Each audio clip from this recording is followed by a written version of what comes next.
The show is Car and Track. For the track part, we're going to take you to Charlotte Motor Speedway in Charlotte, North Carolina. It's one of the best mile-and-a-half tracks in the world, and it's right in the heart of NASCAR's racing country. The race, the World 600. The only stock car race we know that keeps the action going for a full 600 miles.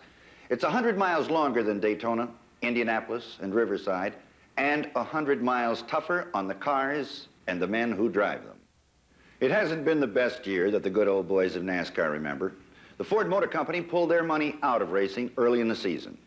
Chrysler left only enough dollars to sponsor two cars, Richard Petty's Plymouth and Buddy Baker's Dodge. And the long drought continued for the General Motors fans who were still begging for a hero.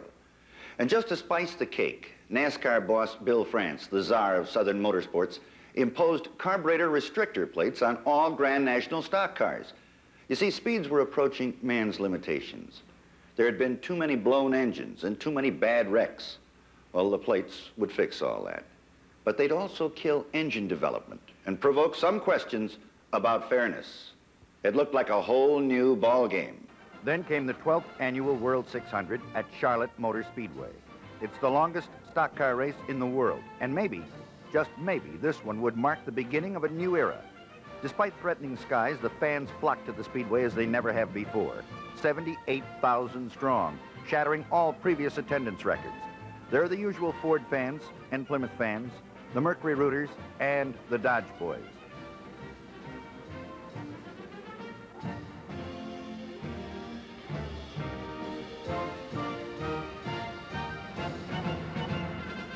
But the big crowd comes for the big surprise.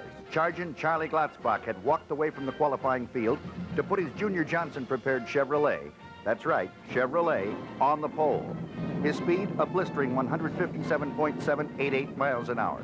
His owner, Charlotte's general manager, Richard Howard, a guy who needed a big crowd at his race and knew just how to get them there. But Glotzbach isn't alone. The outside pole sitter, Bobby Allison, in the Holman Moody Mercury. The number 3 challenger, Bobby Isaac, in his record-setting Dodge. And then a pack of Plymouths, Fred Lorenzen, Richard Petty, and Pete Hamilton. Behind them, the rest of the 40-car field, the best in stock car racing. And Glotzbach leads them screaming to the green flag. Charlie and his Chevy are no myth. He takes command in lap 1 and the GM fans go wild. Bobby Allison and Fred Lorenzen dice for second as Charlie strengthens his lead.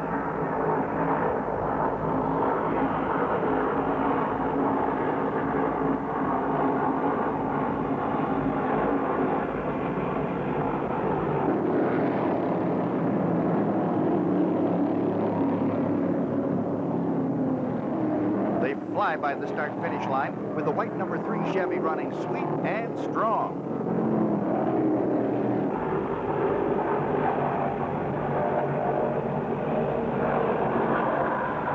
Bobby Allison has other plans.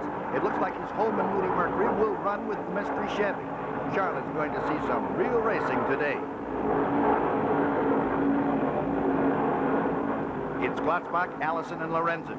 Chevy, Merc, and Plymouth fighting for the front. It's something for everyone. Glotzbach is handling well in the corners, but Allison is coming on in the straights. And the Petty Blue number 43 Plymouth sits fourth, running flat out.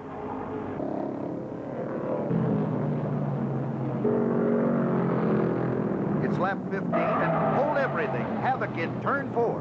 Maynard Troyer, car 60, loses his 69 Merc and smacks the wall, taking Charlie Roberts' 77 Ford with him. Spin one at 150+ miles an hour, and look out. The yellow caution's out before the spinning and screaming is half over, and Troyer plows wildly out of control to the infield grass. He's okay, but for Charlie Roberts, this party's all over. Glotzbach roars into the pits.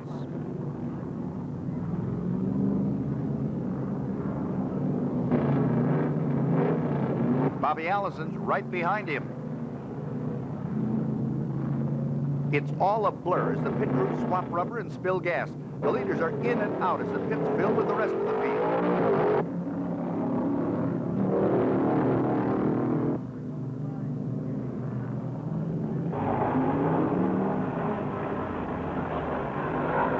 Restart. The green flag flaps and they explode down the straight. 155, 160, 170 miles per hour.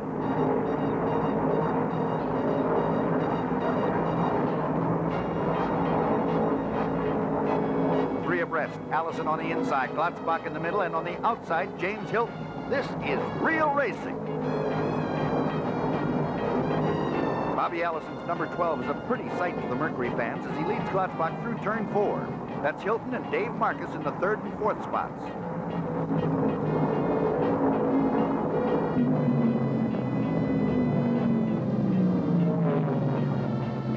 Bobby holds, that's Troyer on the inside and Glotzbach. And moving up, the number 21 Mercury of Donnie Allison. He's fresh from a 6th place finish at the Indy 500 just yesterday. And you can bet he came here to race too. It's a private party now for the brothers Allison, strictly a family affair.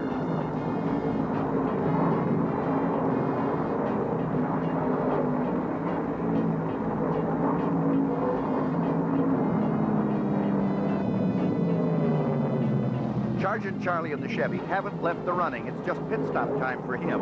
Gas and rubber for the white number 3 of the Johnson crew really hustles. The skeptics predicted that the trick Chevy would break early, but Junior Johnson has other ideas.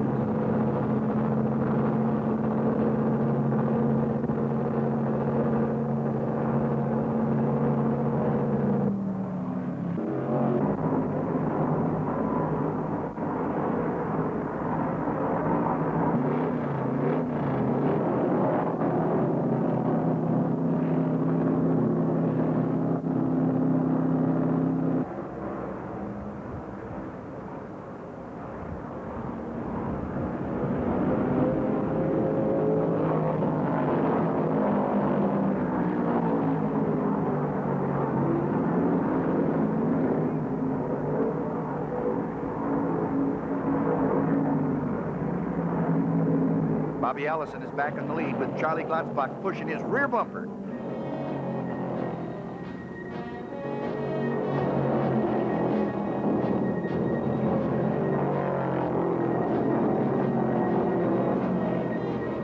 They roar by the slower traffic, and the clock on the leaders say 35 seconds to tour the 1.5 miles, or 155 miles per hour. The fans wave Charlie on.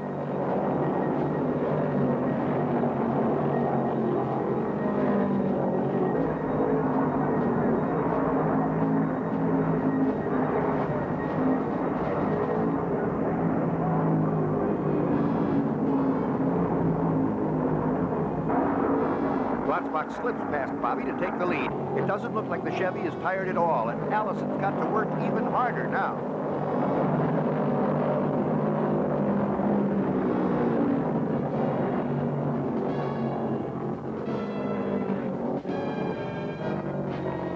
There's still plenty of life in this pack.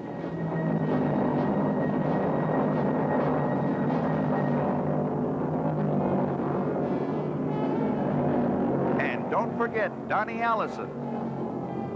Uh-oh, it's all over for Bobby Isaac. He's KO'd by debris in his radiator.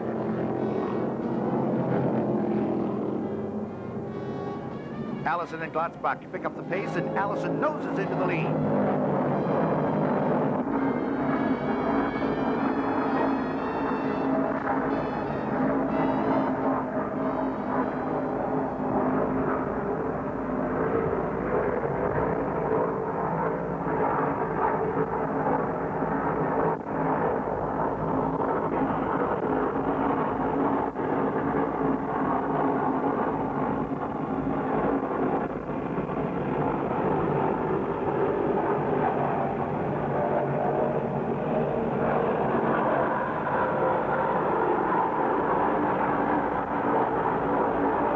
Makes a scheduled pit stop. And so does brother Donnie.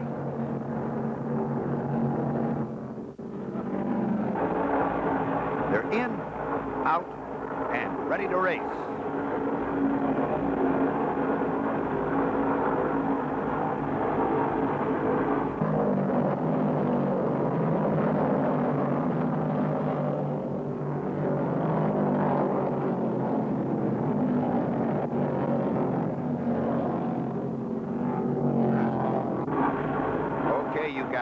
out. Charlie Boy is finished fooling around, and he smacks Donnie Allison in the rear end, bounces off, and grazes the wall.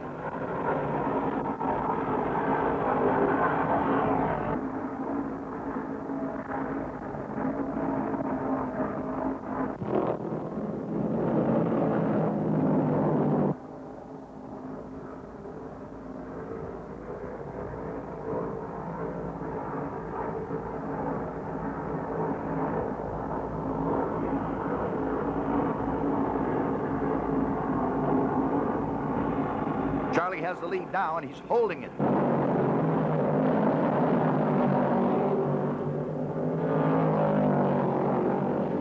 The crowd cheers as Glotzbach screams into the pits.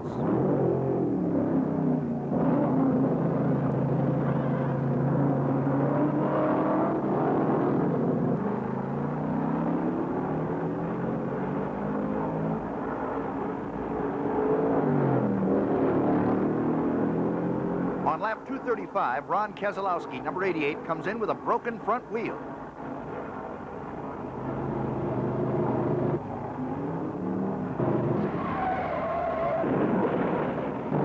Oh no, a spinner smashes the wall on the front straight. It's Charlie Glotzbach. He's out of the car and okay, but the Chevy fans just died on him. Charlie swerved to avoid a slower car and lost it near the wall. Car owner Richard Howard said, "Chevy, you may be tore up now, but you were a real doll." It was good day to the car that packed the stands, but you can bet this Chevy will be back to race another day. After a 5-lap caution, the green comes out, and the Allison boys and their Mercuries own the whole speedway.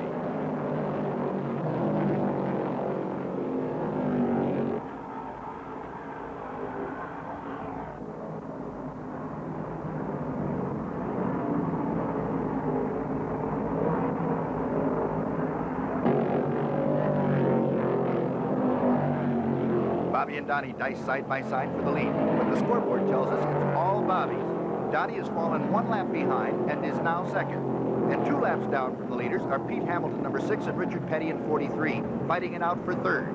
The Plymouths just don't have the steam, and the Mercs continue to walk away.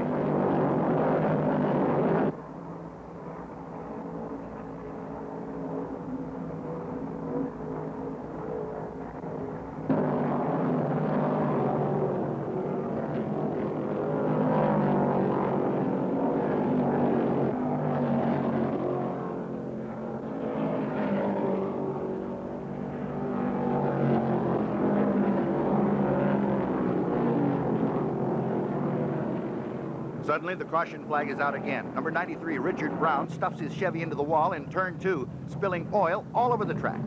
It's pit stop time, and the fans are treated to the best and fastest auto servicing in the world. You know, they change 2 tires, pour in 14 gallons of gas by hand, wipe the windshield, give the driver a drink, and say a prayer, all in less than 24 seconds. That's fast action.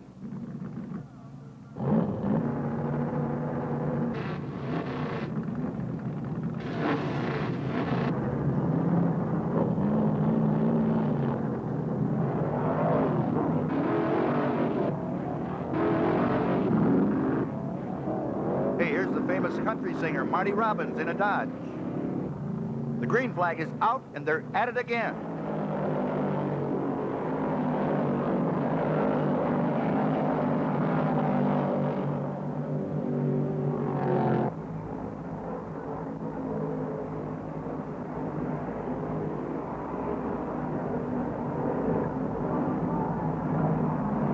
Bobby and Donnie, the racing Allisons, in a fender-to-fender duel, lap after lap. Bobby has the lead and is 1 lap ahead. Then Donnie passes to be second and in the same lap.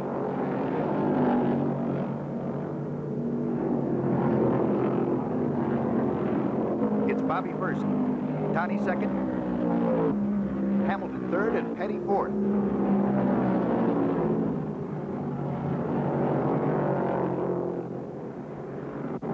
Bobby Allison's number 12 Mercury flies through the final laps as strong as it did at the start. It's your day, Bobby, and the rest of the world just can't touch you.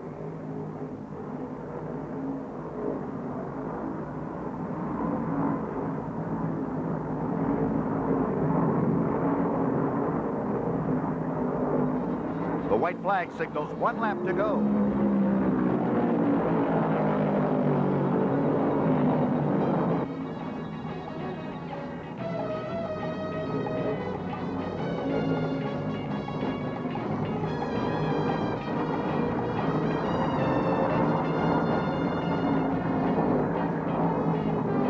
Arthur Allison, a son of Hueytown, Alabama, streaks toward the finish line with room to spare.